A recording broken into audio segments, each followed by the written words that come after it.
If you want to heal, you have to get your narcissistic ex out of your head. You don't have to stop thinking about them straight away, but you do have to move them out of the driver's seat, or they'll crash the car into your mental health, physical health, financial health, and even your relationships. So today, I'm going to teach you a 3-step framework that people we work with use to stop ruminating, and show you exactly how it works so you can use it too. If we are just meeting, my name is Juliana. I'm a founder of Unfilteredd, and we help you overcome the effects of narcissistic abuse so you can heal and move forward with your life. Alright, before I get into the steps, let's just quickly talk about what rumination actually is. Rumination is when you think the same thoughts in a repetitive loop. There are 2 main types. The first is brooding. This is a repetitive focus on negative emotions, thoughts, experiences, and perceived failures. It's unwanted, distressing, and often feels compulsive, like you can't stop even if you want to. The second is reflective. This is an analytical thought process aimed at understanding a situation or solving a problem. It may involve painful thoughts, but it's intentional and usually helps you move forward. If you've experienced narcissistic abuse, you're most likely dealing with brooding rumination. So the first step of this framework is recognizing when you're brooding.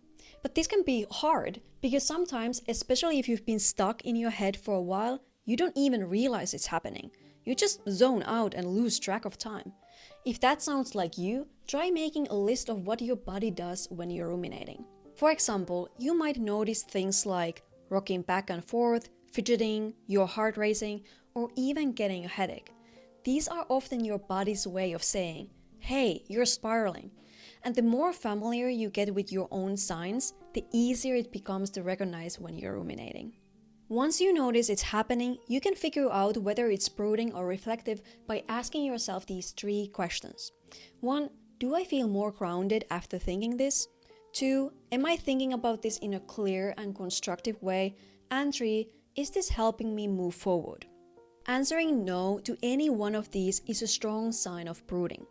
But I want to pause here for a moment because the second and third steps in this framework actually happen at the same time. But I think the most helpful path forward is to explain each of them individually so you understand what you need to do. Then I'll share the strategies the people we work with use to move through these 2 steps so you can also learn how to do them. Alright, the second step of this framework is redirecting the brooding rumination into reflection. In other words, instead of trying to shut the thought down, you guide it somewhere useful. And the third step of this framework is finding resolution. This means giving your brain what it needs to put an end to the rumination. To understand how this works, think of rumination like getting to the end of a puzzle and reaching for the final piece only to realize it's missing. You start searching everywhere, under the table, in the box again, retracing every step, convinced that if you just look hard enough, the piece will turn up. But it never does. And that's what keeps you stuck. Not because there's something wrong with you, but because your brain is trying to finish a puzzle it doesn't have all the pieces for. So it's up to you to find that missing piece, whether it's clarity, closure, validation, or something else, so your brain can complete the puzzle and finally let the rumination go. But this is much easier said than done, because brooding doesn't always look the same. It can, and often does, show up in many different ways depending on your experience with narcissistic abuse and where you are in your healing journey. So unfortunately, a strategy that works for one type of brooding likely won't work for another. And I didn't want to just leave you hanging here, so my team and I sent out a survey to our community asking about the rumination they've experienced. Then, we organized the responses we received into 6 groups based on the thought patterns people described. Self-doubt, lack of understanding, the future, self-blame, what if, and positive memories. My plan for the rest of this episode is to walk you through each group, sharing the strategies the people we work with use to stop ruminating, so you can learn how to use them too. Let's start with the first group, self-doubt. This is when you question your own memory, perception, or understanding of what happened. For example, you might have thoughts like, maybe I misread the whole situation, was it really abuse, or I don't know what's true anymore. What's happening here is your brain is trying to figure out if what you experienced was real. So the missing puzzle piece is self-validation. Your brain needs to feel confident about what happened so it can stop second guessing itself and start moving forward. A woman we work with began doing this by fact-checking her thoughts. She grabbed a notebook and divided the page into 3 sections labeled Thought, What I Know, and What I Don't Know. In the first section, under Thought, she wrote down what she'd been ruminating about. Maybe he is not a narcissist. In the second section, under What I Know, she listed everything she knew about the situation. He blamed me for things I didn't do. He cheated multiple times. He screamed at me when I tried to set boundaries. He refused to take responsibility for his actions. And he stole a lot of money from me. In the third section, under What I Don't Know, she wrote, I don't know if he meets the clinical criteria for narcissistic personality disorder. Then she used all this information to form a grounded conclusion, which was, I don't know if he has narcissistic personality disorder, but I do know he has narcissistic traits. It doesn't matter whether he's a full-blown narcissist or not. What matters is that he's emotionally abusive, refuses to change, and is unsafe to be around. I don't need a diagnosis to protect myself from him. This was the second and third part of the framework because instead of spinning in uncertainty, she turned the thought into reflection by separating what she knew from what she didn't. Then, by using that information to form a grounded conclusion, she gave her brain the validation it needed to stop second-guessing itself and start moving forward. The second group is lack of understanding. This is when you try to make sense of your ex's behavior or the relationship. For example, you might have thoughts like, why did they do this to me? Did they ever really love me? Or how could they move on so fast? What's happening here is your brain keeps asking the same questions, hoping that if it can just understand why, the pain will finally go away. So, the missing puzzle piece is answers. Your brain wants an explanation it can settle on, so it doesn't have to keep searching. To do this, a man we're working with uses an exercise called road spikes. Let me explain. A thought he ruminates about is, why did she treat me like that? So, we helped him research narcissistic behavior. He took detailed notes about what he learned and saved everything in a folder on his phone. Now, when that thought comes up, instead of ruminating about it, he opens his phone and reads the grounded, well-researched explanation he came up with. This is the second and third steps of the framework, because he took the brooding thought and redirected into reflection by researching narcissistic behavior. By revisiting that explanation when the thought returns, he gives his brain the answer it needs to put an end to the rumination. And we call this exercise road spikes, because when your brain starts speeding down the road toward rumination, having a grounded, well-researched answer you can turn to is like when police officers lay spikes in the road to stop a speeding car.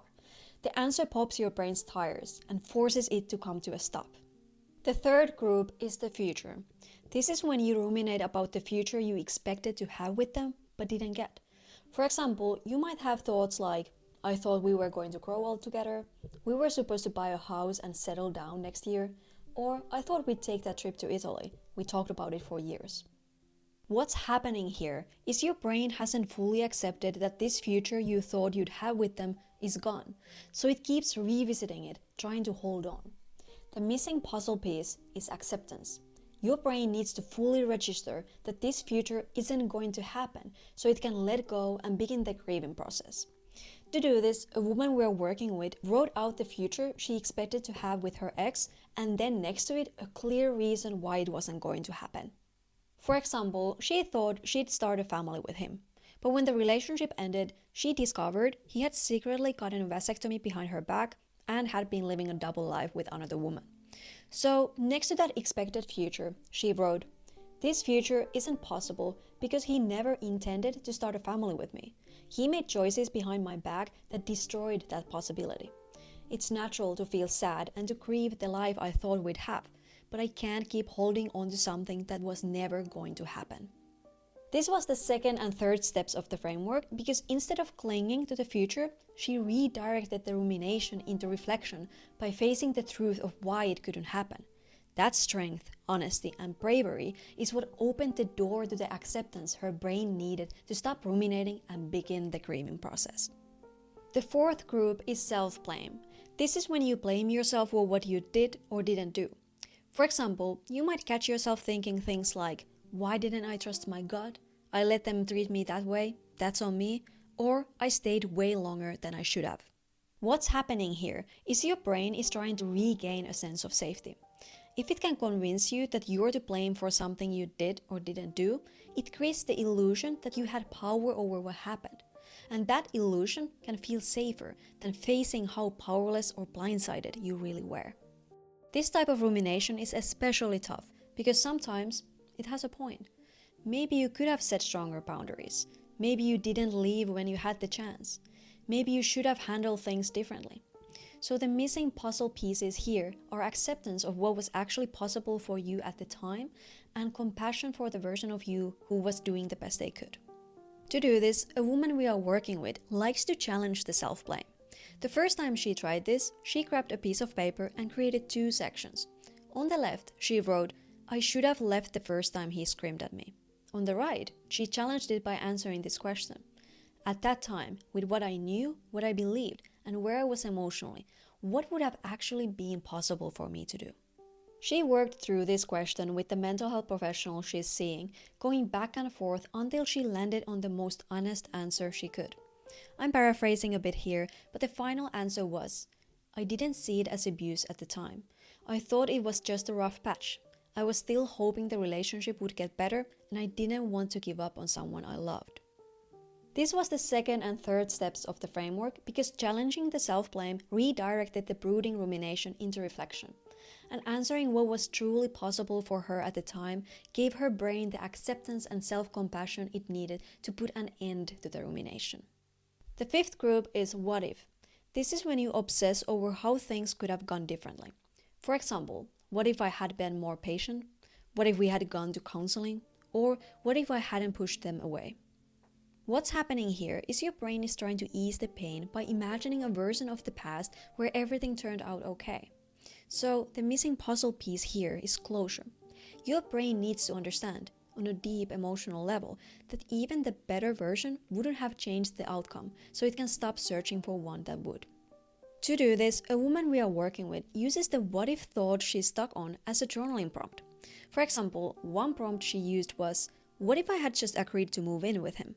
From there, she wrote out the version of events her brain was holding on to, the one where everything worked out the way she wished it had, like he was more present with their son, they stopped fighting, he stopped using dating apps, they spent quality time together, they renewed their vows.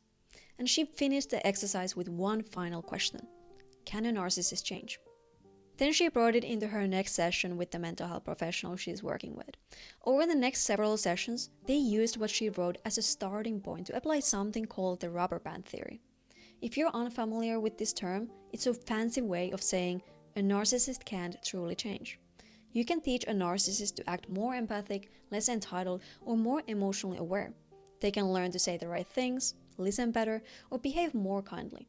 But as soon as life puts stress on them, a bad day at work, a rejection, a loss, something not going their way, they snap right back to their original shape, like a rubber band. This was the second and third steps of the framework, because instead of staying stuck in the what-ifs, she redirected them into reflection by actually playing them out. And when she acknowledged that better version of him wouldn't have changed who he is at the core, she gave her brain the closure it needed to put an end to the rumination. The sixth group is positive memories. This is when you ruminate about the good moments the two of you had. For example, you might think about your wedding, the first time they said "I love you," or the way they held your hand. What's happening here is your brain is trying to make sense of how something that felt so good could be part of something that was so harmful. So the missing puzzle piece is perspective. Your brain needs a way to acknowledge that while those moments were real to you, the relationship as a whole was not healthy, or it will just keep going in circles. To do this, a man we are working with took the positive memory he was ruminating about and wrote it down. Then he answered the following 2 questions. 1. Why does this memory matter to me? And 2. What else was true about the relationship at that time? This was the second and third part of the framework because answering those questions helped him validate the positive memory while also acknowledging how it fit into the larger truth of the relationship. This redirected the brooding rumination into reflection and gave his brain the perspective it needed to stop spiraling deeper into the memory. Rumination is one of the biggest reasons healing from narcissistic abuse is so hard, but it has a sibling that causes just as much trouble: trauma bonding. So in the next episode, I'll share an 8-part process you can use to break the trauma bond with your narcissistic ex, and I'll link to it here when it's posted. Thank you for watching today's episode of the Unfiltered Narcissistic Partners Podcast. If you found it helpful, please like and subscribe to the channel. My name is Juliana, your guide to overcoming the effects of narcissistic abuse, and I can't wait to connect with you in a future episode.